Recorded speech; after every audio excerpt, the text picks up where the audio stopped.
Hai, hari ini aku akan coba untuk ngurus balik nama dan mutasi kendaraan sendiri. Jadi ada dua motor yang harus aku balik nama dan mutasi. Yang pertama itu motor dari Samsat Jakarta Timur ke Samsat BSD, terus yang kedua dari Samsat Ciputat ke Samsat BSD. Ini bakal jadi hari yang sangat panjang dan melelahkan. So, let's go.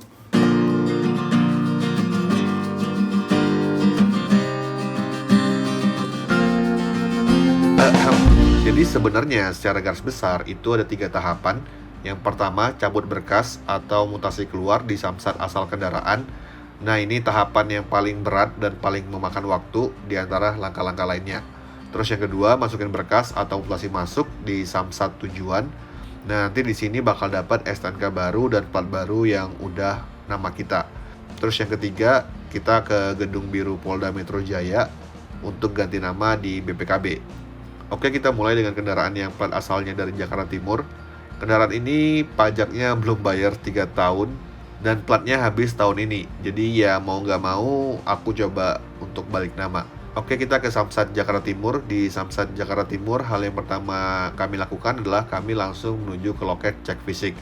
Tapi ternyata syarat-syaratnya itu harus difotokopi dulu. Ini akibat kurang baca ya. Jadi seharusnya sih ke tempat fotokopi dulu. Di tempat fotokopi yang ada di Samsat, bilang aja itu mau balik nama atau mau mutasi. Abang itu udah ngerti banget dan udah dibuat satu bundel dokumen gitu dengan hektar di mana-mana. Kalau kamu awal belum pernah ngurus sama sekali, lebih baik tempat fotokopi yang di Samsat aja. Karena udah ngerti dia dan udah dibandelin. Di tiap Samsat biasanya pasti ada sih fotokopinya. Nah, kalau kamu udah pernah udah ngerti, ya nggak masalah di mana aja. Nah, habis itu cek fisik. Cek fisik ini nggak lama ya. Setelah cek fisik, kami menyerahkan ke berkas ke loket mutasi keluar yang ada di tempat cek fisik ini juga. Kemudian kami nunggu kira-kira 10 menitan, kemudian dipanggil ke loket penyerahan. Setelah dapat formnya cek fisik, kita masuk ke gedung utama lantai 2. Kita masuk ke loket mutasi. Di sini sebenarnya sudah tertempel jelas syarat mutasinya apa aja. Ada 7 syaratnya. Jadi kalau kami lihat, yang belum lengkap adalah nomor 1 formulir yang bisa kita ambil di sini, dan nomor 6 bukti pelunasan PKB, pajak kendaraan bermotor, dan kawan-kawannya. Untuk formulir, kami diberi formulir yang harus diisi, dan untuk bukti pelunasan PKB dan kawan-kawan, kita menuju ke loket fiskal yang ada di lantai 3. Ya, naik tangga lagi 1 lantai. Oh ya, sebenarnya aku juga nggak tahu sebenarnya tahapannya itu habis ini kemana, habis itu kemana. Jadi ya setiap satu loket, biasanya aku nanya, habis ini kemana pak? Syaratku jangan malu untuk bertanya sih. Kalau di Samsat Jakarta Timur itu ada duta Samsat gitu, jadi kita bisa nanya ke orang ini. Selain itu di lantai 2-nya ada meja informasi untuk nanya juga. Nah, di lantai 3 kita mulai dari pendaftaran, dapat nomor urut antrian, setelah itu ngisi formulir lagi, kasih formulirnya, nunggu 5 menitan, habis itu dapat SKP, surat ketetapan pajak. Nah, dapat SKP, lanjut ke kasir, bayar. Pas bayar ini bisa debit tapi nggak bisa QR. Nah, karena ini motor yang 3 tahun belum bayar pajak, jadi angkanya lumayan, kita bayar di loket 6. Habis itu mau ke loket 5 untuk dapat bebas fiskalnya. Tapi ternyata udah waktu istirahat. Jadi ya kita turun lagi 3 lantai. Dan pas istirahat Jumat ini, semua orang itu harus keluar dari gedungnya.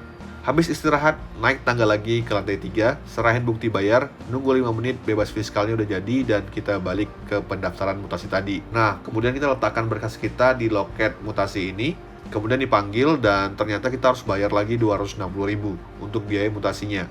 Tapi nggak ada kwitansinya, dan bayarnya harus cash. Setelah bayar, dapat semacam surat untuk pengambilan 3 hari kemudian. Ya, ternyata harus balik lagi, nggak bisa sehari aja. Nah, 3 hari kemudian, aku langsung ke loket mutasi yang di lantai 2 kemarin, kasih bukti pengambilan, nunggu 5 menitan, dipanggil, dan diberikan semua berkasnya. Nah, dari sini kita masih harus ngambil arsip lagi di gedung arsip STNK. Gedung arsip STNK terletak di belakang gedung utama, jadi kita turun tangga lagi, keluar gedung, jalan beberapa langkah, masuk gedung arsip, dan masukin ke loket pelayanan arsip. Di sini bapaknya baik banget, bisa dipanggil Bapak Haji. Nunggu sekitar 10 menitan, dipanggil, dan kemudian diberikan arsipnya. Setelah itu dibawa ke samsat tujuan. Untuk tahapan pertama, ya ini udah selesai tahapannya. Total biaya cabut berkasnya 260.000 plus tunggakan pajak. Kemudian kita lanjut ke case kedua. Case kedua, motornya ini telat pajak 1 tahun. Dari Samsat Ciputat ke Samsat Serpong. Mungkin karena masih satu provinsi, jadi prosesnya nggak begitu lama, 1 hari kelar. Langkahnya sama, lengkapin syarat dan fotokopi tentunya. Cek fisik, masukin berkas semuanya termasuk hasil cek fisik tadi ke pendaftaran mutasi. Sama prosesnya, karena ini motornya telat pajak 1 tahun, Jadi kita harus bayar tunggakan pajaknya dulu. Kemarin di fiskal ini prosesnya hampir 1 jaman ya. Terus kita ke atas ke kasir untuk bayar. Habis bayar ke fiskal lagi, nunggu berapa menit, dan kemudian jadi kita diarahkan untuk ke TU. Ke TU nyerahin berkas, nunggu sekitar 10 menitan dan dipanggil. Sebenarnya di Samsat Ciputat cukup aneh ya, karena dilarang mengambil foto dan video. Habis dipanggil di TU, aku kemudian diarahkan ke arsip. Kemudian aku ke arsip, 10 menitan udah kelar. Total biaya Rp0 plus tunggakan pajak. Nggak ada biaya mutasi seperti Jakarta Timur, mungkin karena deket dan mungkin masih satu provinsi. Aku nggak tahu detailnya seperti apa. Secara keseluruhan sebenarnya nggak begitu ribet. Samsat Jaktim secara pelayanan itu lebih baik dibandingkan Samsat Ciputat menurutku. Memang di Jaktim itu kemarin langkahnya lebih banyak, tapi petugasnya itu lebih satset-satset gitu sih. Dan lebih transparan aja karena ada antrian nomornya. Mungkin juga karena lebih ramai ya. Untuk kemudian bertanyanya sama di Samsat Jaktim dan Samsat Ciputat, petugasnya baik, mau ditanya berkali-kali.